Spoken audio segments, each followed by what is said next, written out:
presidente Lula mudou o tom do discurso, pelo menos o discurso que ele lê, que está no papel para ele ler.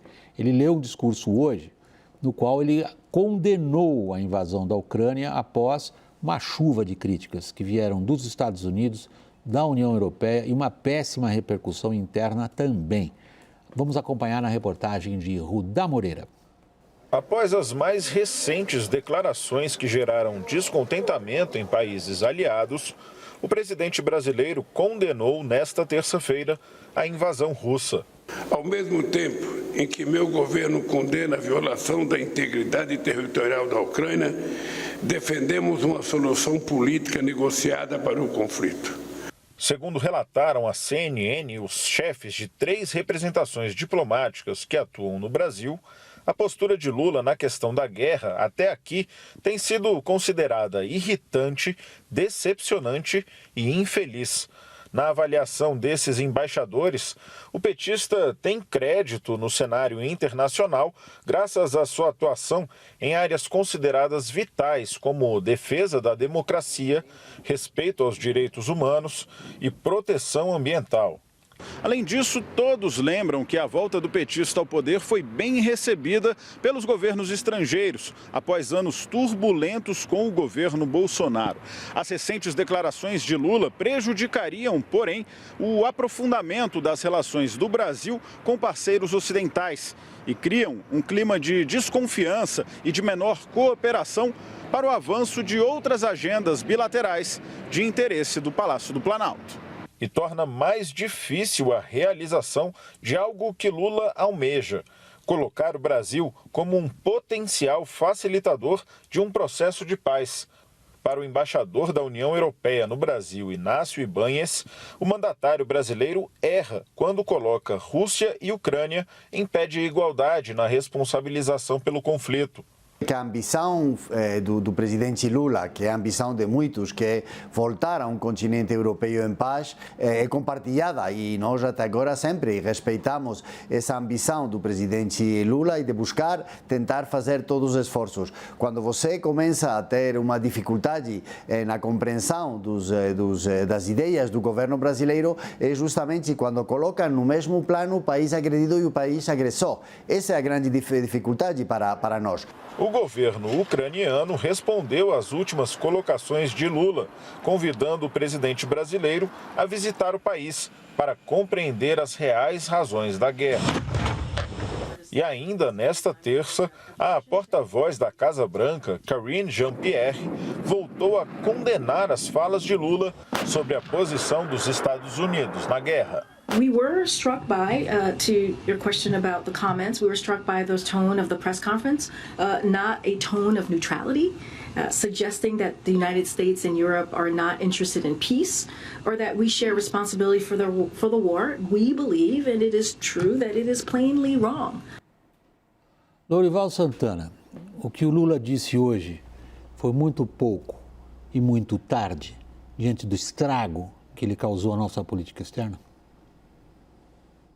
Eu não vejo diferença entre o que ele disse hoje e o que ele vinha dizendo antes, e até mesmo a posição do governo anterior, do Jair Bolsonaro. Porque o Brasil, desde o início, adotou uma posição de condenar formalmente a violação da integridade territorial e da soberania da Ucrânia, mas a se colocar contra qualquer medida para conter a Rússia, né? Essa é a diferença fundamental entre a posição do Brasil, desde o governo Bolsonaro e continuando no governo Lula, e a posição dos Estados Unidos, da Europa, do Japão, da Coreia do Sul, da Austrália, da Nova Zelândia, do Canadá, que são chamados de o Ocidente coletivo, né? Então, esses países entendem que não adianta só se pronunciar contra a invasão.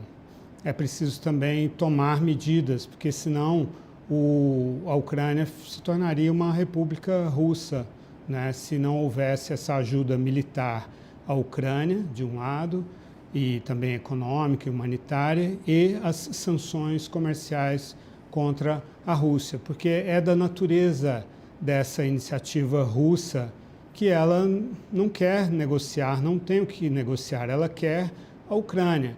como não conseguiu militarmente toda a Ucrânia, quer ao menos anexar 4 regiões que eles anexaram ilegalmente.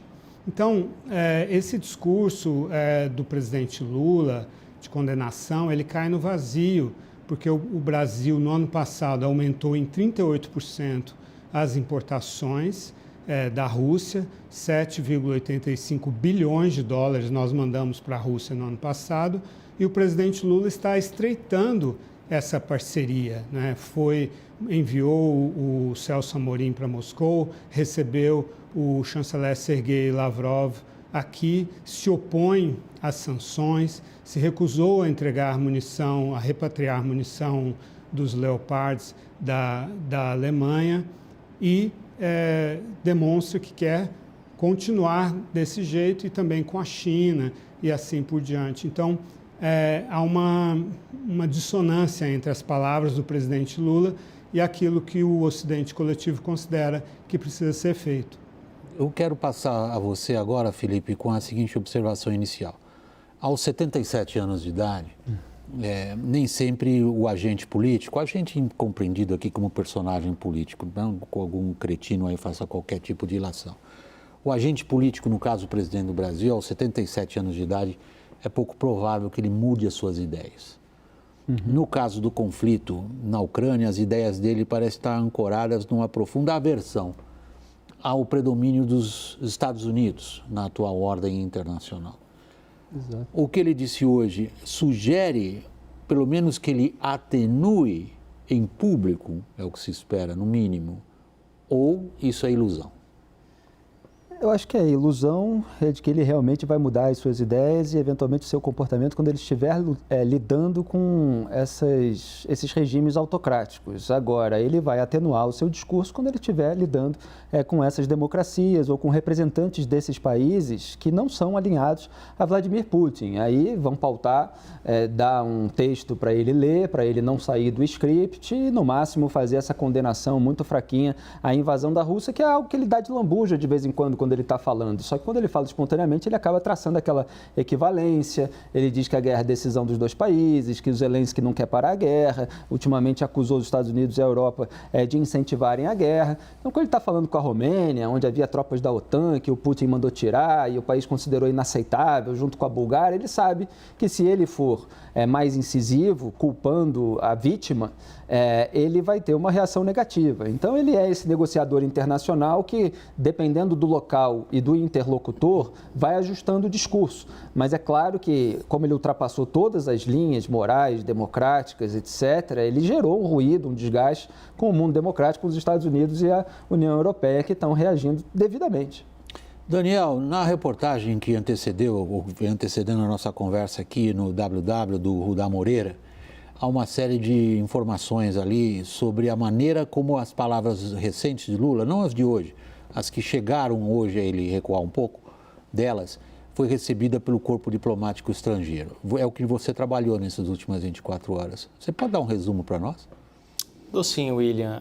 Eu ouvi muito aqui em Brasília, ouvindo embaixadores de países estrangeiros, desse Ocidente coletivo, como diz o Lorival, ouvi expressões do tipo infelizes, irritantes e decepcionantes para descrever as falas do presidente Lula nos últimos dias e nas últimas semanas. Algumas observações importantes destacadas por esses representantes diplomáticos. Dia 27 de março, por exemplo, foi levada à apreciação do Conselho de Segurança da ONU em Nova York uma proposta de resolução da Rússia para investigar os atos de sabotagem, entre aspas, que provocaram danos ao gasoduto Nord Stream no Mar Báltico.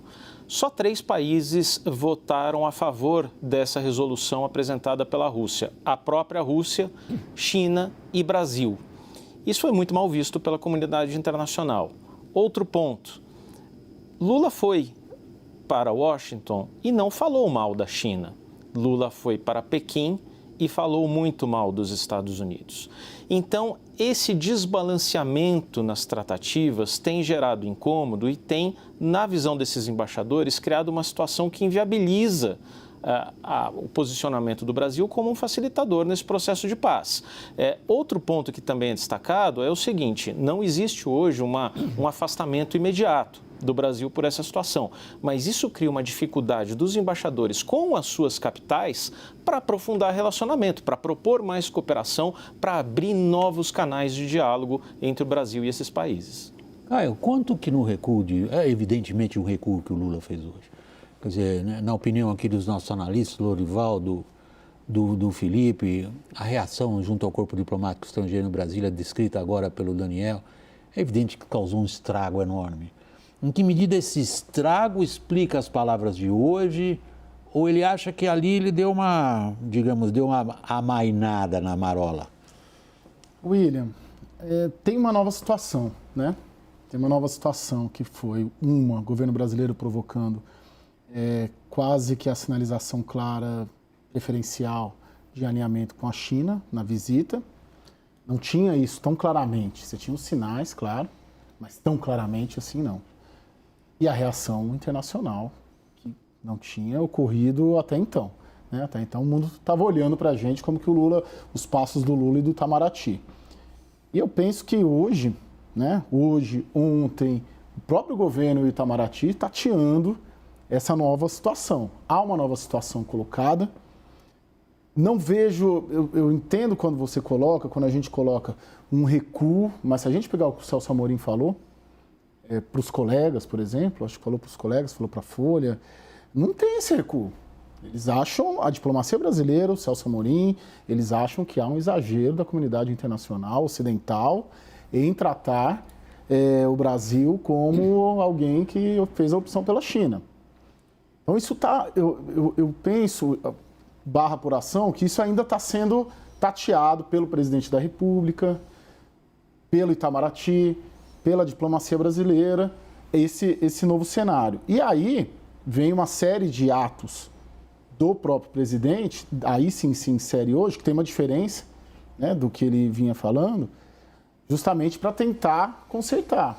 Na quinta-feira tem essa previsão, a gente trouxe essa apuração ontem até, do Lula participar de um seminário, né, de uma cúpula de energia do clima, promovida pelo Biden. O Biden não participa, mas ele vai participar com o secretário, com o responsável de meio ambiente.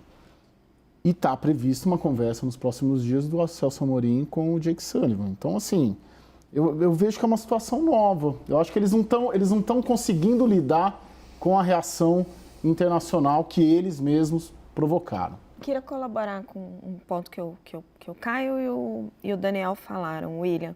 Tem uma surpresa de parte a parte dos Estados Unidos e da Europa com o Lula e do governo do Lula e do PT com essas reações internacionais, que é até meio estranha da gente assistir. Eu conversava em Nova York ontem para entender como é que estava lá na ONU o impacto, né?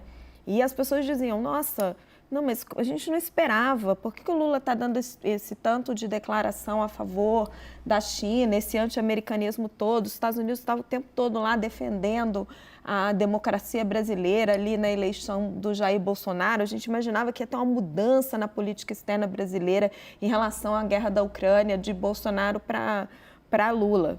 Gente, isso não foi um desconhecimento das pessoas ali. Eu ouvi isso de diplomatas brasileiros experimentados, assim, não necessariamente alinhados com o governo. Não teve mudança, né? O que o Bolsonaro pensava em relação à Rússia, à Ucrânia, é muito parecido com o que o Lula pensa e ele vem externando desde a campanha. Ele está só culminando agora no que ele está falando, né? De jogar a responsabilidade para os dois lados, etc. Então, tem essa certa decepção dos americanos e dos europeus com ele, que esperavam uma grande mudança que não veio e que as pessoas que conhecem acham que realmente não viriam. E do outro lado, tem uma decepção ou uma surpresa com a reação internacional, com as declarações do Lula, com o Amorim dizendo, ex-ministro Celso Amorim dizendo, nossa, mas que exagero, diante de tudo que o Lula falou, eles não esperavam que tivesse reação? Enfim. Deixa eu fazer o seguinte, eu vou para o intervalo, a gente continua no assunto, pedir Um momentinho de licença a todos os colegas aqui na roda. A gente volta daqui um instantinho com o mesmo assunto. Até já.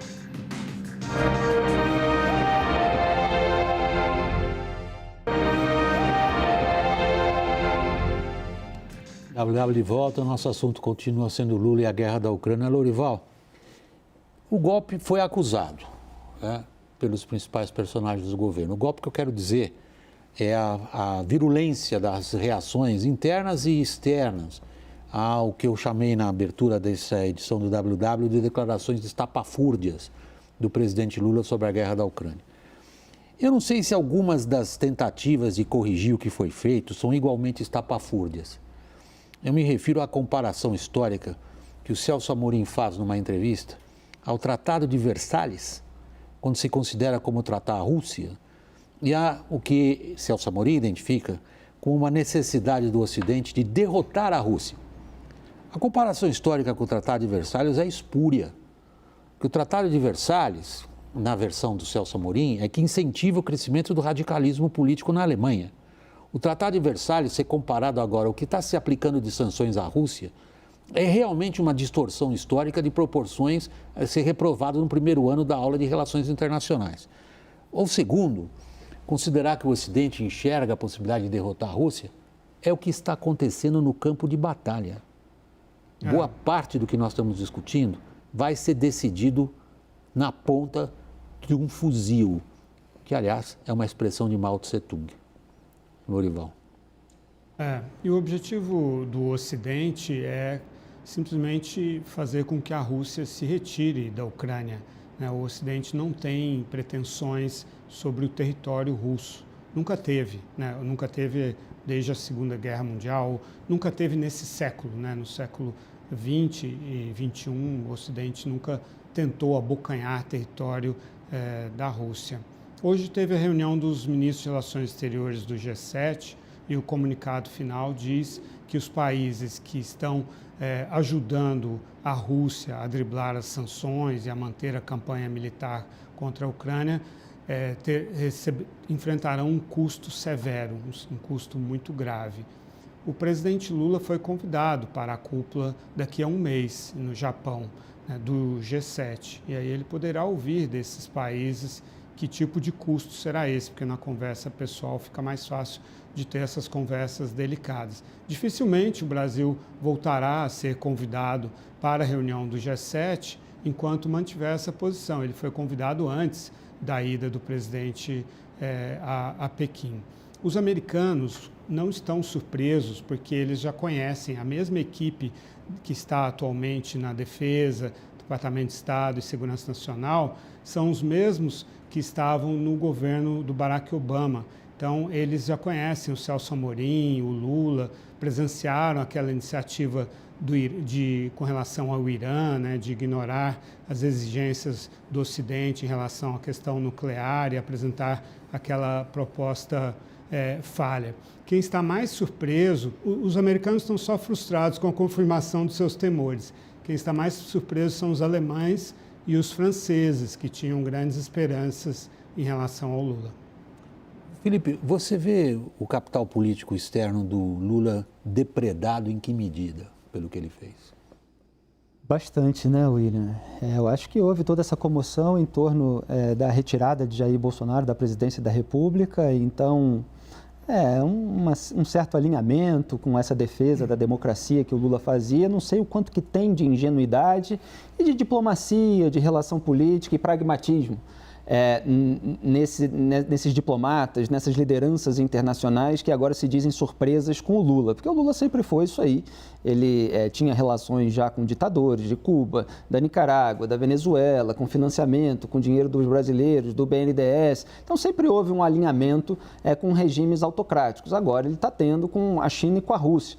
E eu acho que tem um velho hábito, Jair Bolsonaro não foi muito diferente em relação a isso, de você contornar as exigências das democracias e desses blocos, esses organismos internacionais associando-se a ditadores, porque com eles você faz o escambo de uma maneira mais rápida. Se você pegar a OTAN, o CDE, você tem que fazer dever de casa. Os países mesmo que querem entrar para a OTAN, eles precisam ter mecanismos anticorrupção, por exemplo, assim como na OCDE, o Brasil do Lula vai querer esse tipo de coisa. Então ele consegue algum protagonismo internacional, se sente mais importante nesse bloco. Agora, ele é ensaboado e muda o discurso conforme o interlocutor. Daniel Rittner, você identifica, por exemplo, nas tentativas de resposta hoje às críticas sofridas, alguma correção de rumo? William, o Itamaraty e o Palácio do Planalto continuam enxergando o Brasil como equidistante e independente do conflito. Eu te dou as razões. Dizem que o chanceler ucraniano Dmytro Kuleba foi convidado para o Brasil em fevereiro, às margens ali da Conferência de Munique, na Alemanha, foi convidado para vir ao Brasil e até agora não veio. Lavrov foi mais ágil e quis capitalizar essa vinda, mas o convite também está posto para a Ucrânia. Por que Celso Amorim foi para Moscou e não foi para Kiev, eu sempre pergunto? Bom, porque não basta um convite para ver a triste realidade da guerra, como diz a Ucrânia. A triste realidade da guerra já é vista, inclusive, por nós, pela televisão e por outros meios de comunicação. O que o Itamaraty e o Palácio querem é ir para ouvir propostas de como sair do conflito e como negociar a paz. E um bastidorzinho para terminar, que ilustra essa situação de suposta independência, Sergei Lavrov vinha visitar Brasil, Venezuela, Cuba e, por fim, o México. De última hora, ele trocou o México pela Nicarágua. Por quê? Por uma suposta pressão dos Estados Unidos para que ele não fosse recebido na cidade do México. Isso é visto no Itamaraty, no Palácio do Planalto, como um sinal de que o México pode aceitar uma pressão. Nós não. Caio. William, acho que a gente tem que começar a pensar e se questionar e apurar também quem faz a cabeça do Lula na política externa. O quanto que tem de Lula nisso, o quanto que tem de diplomacia brasileira, né? A Raquel estava falando que não mudou, né? Praticamente ali nessa questão de da guerra da Ucrânia. Eu estava cobrindo também, quando era o governo Bolsonaro, bastante Itamaraty, gosto de cobrir, aliás, todos aqui. E a linha do raciocínio é a mesma. É o pensamento, eu sinto em conversas com a diplomacia brasileira, que o pensamento médio do diplomata brasileiro, tanto o que eu conversava no governo passado, quanto do governo atual, só mudam ali as posições, os postos estratégicos, tem essa tese do não alinhamento, da multipolaridade, que justificou muitos dos votos brasileiros nas resoluções que foram votadas no Conselho da ONU quando a guerra começou em 2022 e que permanecem agora como um pensamento médio, como uma linha mestra. E até que ponto, talvez, o Lula absorve isso, até que ponto o Lula também, esse é um debate para daqui em diante, para mim pelo menos, né? Até que ponto o Lula se permite sair dessa linha, desse pensamento médio. Essa é o grande questionamento que eu faço em relação a isso, e até tentar buscar cada vez mais. Caio, eu andei refletindo sobre isso nas minhas conversas, igualzinho. Existe essa linha da diplomacia brasileira, da multipolaridade. O que mudou de Bolsonaro para Lula é o inimigo externo. Porque o Bolsonaro era trumpista. Não é nem para dizer que ele é americano, né? Americanista, ele era trumpista. E aí o inimigo externo dele, me disseram esses diplomatas, eram os chineses, né? O comunavírus, etc., em linha com o que vinha do Trump. O Lula, em linha com a história do PT, gosta desse inimigo externo anti-americanismo. Os americanos que influenciam dentro do Brasil e que fustigam as nações pobres do mundo. Eu acho que o que muda não é muito a política externa, é a política interna. É o quanto a política externa reflete na política interna.